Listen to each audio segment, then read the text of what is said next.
Today on Callout, whitewater specialist Chris Armstrong is en route to the scene of a car crash in the Similkameen River. We're just inside the Buffalo right now. They're just doing their checklist. And later, military and civilian search and rescue team up to find a missing airplane. We're going to come in and extract all the casualties as well as the Sartecs and the rescuers out.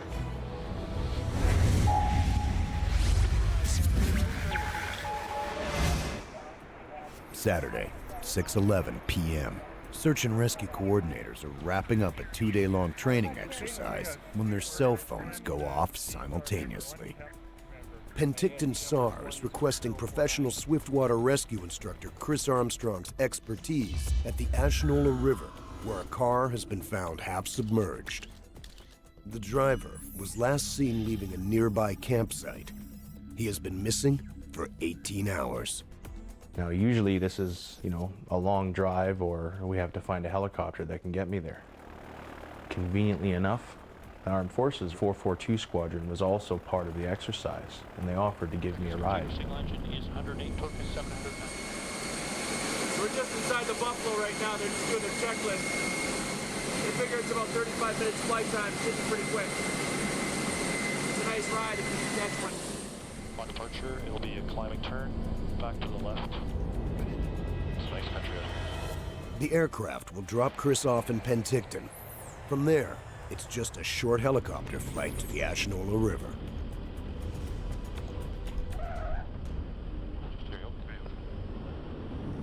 So I'm in Penticton now. Got a helicopter coming right now to grab me, and we'll head on to the river and see what's going on. What's our ETA there, Eric? We should be there in about 12 minutes.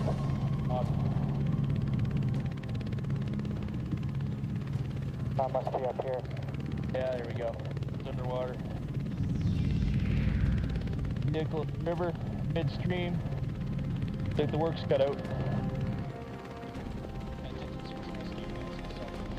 I know the Ashenola River well. I grew up there. For 3 weeks every year, this river's in full flood. We were right in the middle of it. This was going to be serious business. Search and rescue teams from Penticton, Oliver Asuyas, and Karamias are already on scene. So you can see behind me, there's a, looks like a Honda or some kind of small domestic vehicle that's in a very traditional position. The current's pushed it around, facing upstream. Engine's heavy, pushes it down. The water pushes down on the hood.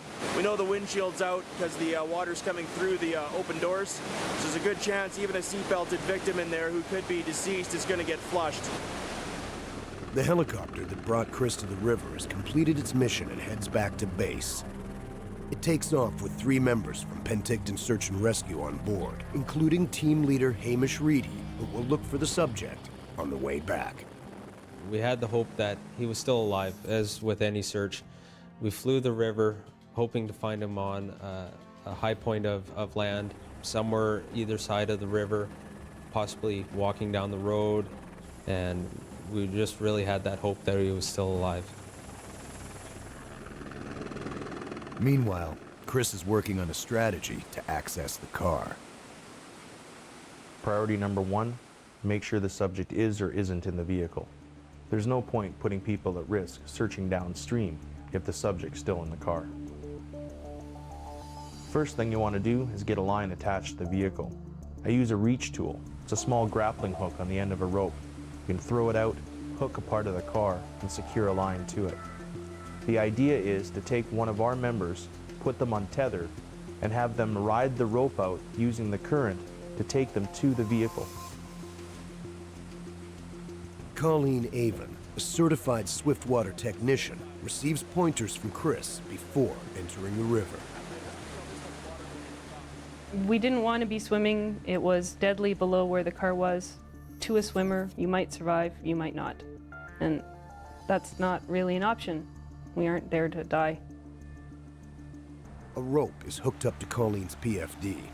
In the event she loses grip, Chris will simply steer her to shore. If that fails, the swiftwater technician stationed downriver will deploy throw bags.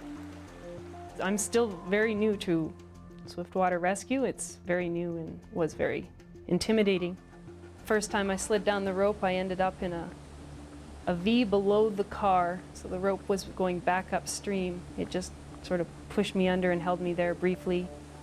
There's actually a little pocket of air, even when it looks like you're totally submerged in a river like that. There's a little pocket of air just under your chin. And so I wasn't too panicky. I was just trying to make sure that this was the time to let go. Unable to go any further, Colleen decides to let go and is swung to the river's edge on her safety line. While she clambers back up on shore, Chris tightens the rope system.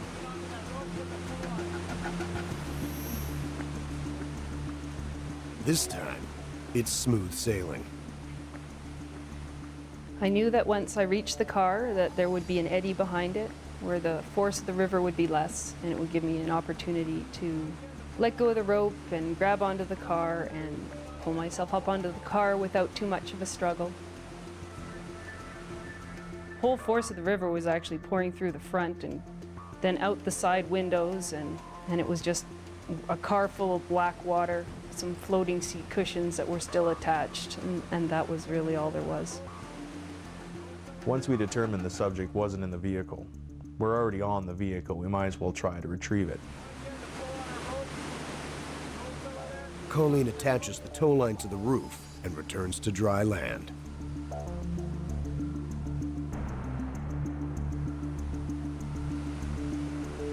The teams stand back as the tow truck attempts to pull the car out of the water. But the river's current holds the vehicle in its ruthless grip, and the tow line rips free. So we've done what we can today. The vehicle's in a position now where we can't get a cable on it, so we're gonna shut down the vehicle side of it. We'll do a river search tomorrow. Guys will see what they can find. The vehicle itself will leave where it is until the roof's exposed, where it's more safe to get in there and have a look at it. At the crack of dawn, search teams are back on the job. Last night, nothing was found. We're going to return back to the scene today and search the remainder 4 to 5 kilometers of river down to the Similkameen River. The teams fear that if the subject is not found in the Ashnola River, he won't be found at all. If he had reached the Similkameen River, it's such a large laminar flow and it has no eddies on the sides. It basically would have carried him right through to the United States. We think of the river as what would a piece of wood do floating down the river. So we check high probability areas where you've got log jams or logs rolling in the river. They use avalanche probes to feel the bottom of the riverbed, but their search is limited to the shorelines.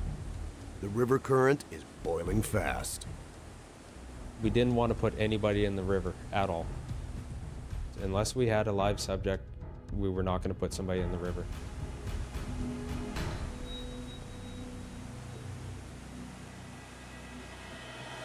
By the end of the day, we had covered 6.5 kilometers of river right to Similkameen. We had covered all the delta areas. We found no trace of our subject. It was decided that we would wait till the river volume lowered and we would go back in to search the river again at a later date. Nobody gave up. Family, RCMP, search and rescue. Every time someone was in that area, they had a look. 2 months later, a breakthrough. An RCMP helicopter performing a routine flight in the area has spotted a body on the edge of the Ashnola River. It's more than 7 kilometers downstream from where the car went in. We were hoping it was our missing subject, but it's not the first time that the body we're recovering is not the subject that was missing. The coroner will later confirm that it is, in fact, the missing driver.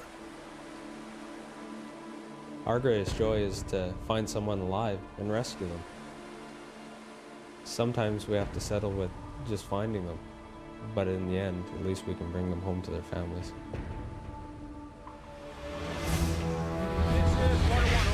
Now, military and civilian search and rescue hunt for a missing airplane. The piece of water that they've chosen is quite dangerous, and I'll probably stop them before they get too involved. Friday, 4:30 p.m. On the outskirts of Nakusp, BC, two people witness a small aircraft flying dangerously low, trailing smoke, and about to crash. They immediately call the RCMP. Search and rescue teams converge on the site to prepare for a full-scale operation. Go, guys. This is an exercise. In this day-long simulation, various ground SAR teams, the RCMP, Canadian Forces SARTEX, and Casera will work together to locate the missing airplane and its 3 occupants. SAREX is coordinated like an actual mission using many resources. What you will see here are the inner workings of a major search and rescue effort. SAR veterans will act as evaluators and observers, shadowing the players and assessing their every move. Friday, 7:30 p.m. The teams are prepping their 24-hour packs. I don't have a water with me. Okay. We want to make sure that they have everything that they need to do their job when they're on the field. Their job as volunteer SAR members may require them to spend up to 24 hours outside in the elements. They have to be prepared. Some people get creative. So if you've got a crappy, rainy situation, you light that. You build your fire on top of it, and it just goes. So we get a hiking pole, and then we use it as a tent pole on my tarp, and then I can use it for a tracking pole when I'm doing tracking, following foot length and stride. With their packs fully inspected, the players are sent home for the night. SAREX won't officially start until the next morning. Saturday, 6 a.m. The players receive their assignments from Incident Command. The SAR managers in this exercise are also players and include a head SAR manager, planning chief, logistics chief, and communications chief, among others. This is the flight path. We've sent out a team just now with a handheld ELT locator and see if they can pinpoint the crash site. In Canada, every aircraft has to be equipped with an emergency locator transmitter, or ELT, that emits a radio signal, which helps to pinpoint the plane's location should it crash. Fortunately, the signal isn't strong enough to give us any more than a wind indication on here, so we're still a ways away from it. Based on the witnesses' accounts, SAR managers believe the plane crashed somewhere along the Cuscanucks River. They divide the search area into 5 grids, 2 of which are on the other side of the river. So the Swiftwater and the rope team are going to go together. They're going to drive up this road, the Hot Springs Road, to a place where it gets really close to the creek. And here they're going to rig up a high line so they can get people across to the other side of the creek. We're going to be the Swiftwater team, so it sounds like we're going to be assisting the rope team to put a line across the river so that we can continue further into the bush. At 8 a.m., the players are on the move as planned. Now assembled our team, and the time is... Throughout the exercise, leadership skills are also evaluated. One of the things that I'm looking for is them briefing in what we call a SMEAC format. SMEAC standing for situation, mission, execution, administration, and communication. Looking at the terrain. Ground SAR teams are tasked to search the 3 areas, which have easy access north of the Cuscanucks River. Make sure that we're sweeping in both directions. Spacing's looking good. Keep up. The team is supposed to be evenly spaced to perform a basic grid search of the area. Just follow the tree line. Right now, the evaluator has his eye on the team leader. My concern is that he's actually getting ahead of his team. It's hard to supervise when you're ahead of them because you don't know what's going on behind. So he should be back behind and sort of wandering between his members, sort of making sure that they're okay and making sure that they're keeping their spaces and things like that. A SAR team is only as strong as its weakest link. While Alpha Team comb the clearing, the Swiftwater and rope teams are preparing to traverse the raging Cuscanucks River. They will have to rig a high line to get across. We have a rope team that is going to be building a high line. The Swiftwater team is going to be getting the rope to the far side and assisting that rope team to get across the water barrier. The rapids here are Class 3 whitewater and full of hazards. in the exercise, you know, this part of it was never really intended. The piece of water that they've chosen is quite dangerous, and I'll probably stop them before they get too involved, as it's going to take too much and the risk is too high for an exercise. 9:15 a.m. Volunteer members from CASERA, the Civil Air Search and Rescue Association, arrive at an airstrip near the SAR base. They are quickly briefed and sent out to do an aerial sweep. Their main task, locating the source of the weak ELT signal that SAR crews had picked up just hours before. As soon as CASERA clears the runway, a Cormorant helicopter from Canadian Forces Search and Rescue Squadron 442, based at CFB Comox, arrives on scene. On board are specially trained SAR techs who are here to assist the ground teams as they would in a real-life situation. We're going to come in and extract all the casualties as well as the SAR techs and the rescuers out. The SAR techs are not being evaluated in the exercise, so they get first peek at the simulated crash site. And now, the bad news. The Incident Command has tasked their search teams to the wrong areas. They are nowhere near the crash site. In their planning, they're making it a lot more complicated than they need to be. They're going in geographically a direction that's taking them off of track as to where the actual crash site is. And they're taking all their resources and they're pouring them into this one area. And at a certain point in time, we're going to provide this inject that'll redirect everything back where it needs to be. An inject is usually new information that will adjust the search focus and put the exercise back on track.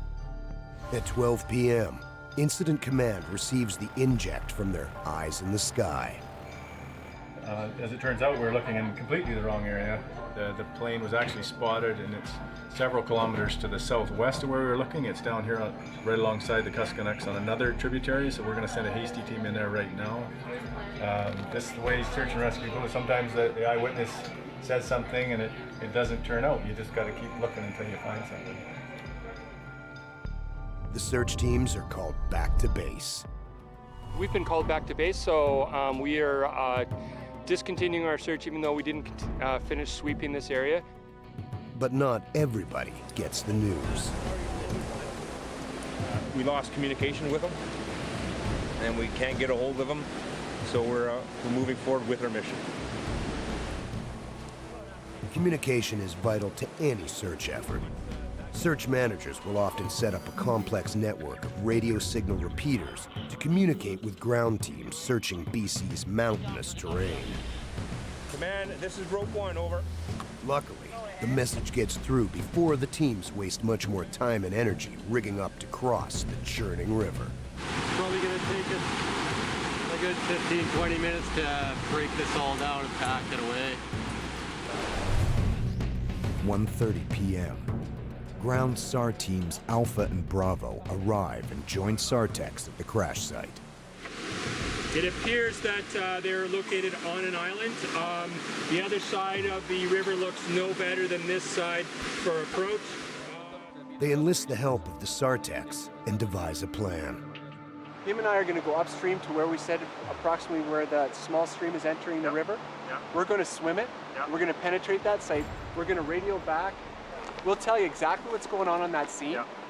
And then you guys can start making up your mind how you're going to set it up to do traversing and things like that. The SAR techs report back that one subject is deceased, another is severely injured. The third occupant of the aircraft is missing. A member of the Swift Water team joins the SAR techs on the island. Alpha Bravo is splitting up, sending Team Bravo is sent downstream to look for the missing occupant. The priority right now is to get the injured subject to hospital. They'll use the Cormorant helicopter to hoist him out.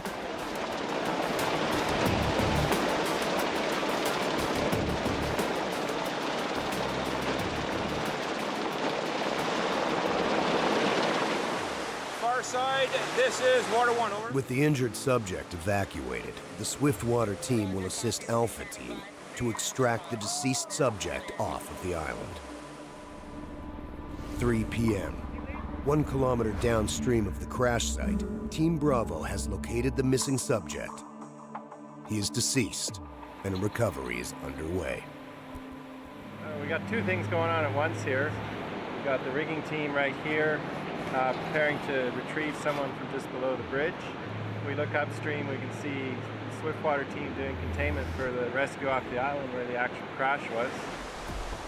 Containment in swift water refers to the practice of placing members with rope throw bags downstream of the operation as a kind of safety net to catch anyone who may be swept away during the mission. 6 p.m. 12 hours after the exercise began, with all 3 subjects accounted for, SAR-X comes to a close. In reality, a search for a downed aircraft can go on for several days, even weeks, and sometimes without success. What was it like? That was great. SAR-X has allowed these volunteers to further hone their skills in readiness for a real mission. Callout Search and Rescue features real stories filmed live by search and rescue teams during actual missions. Find out more at calloutsar.tv.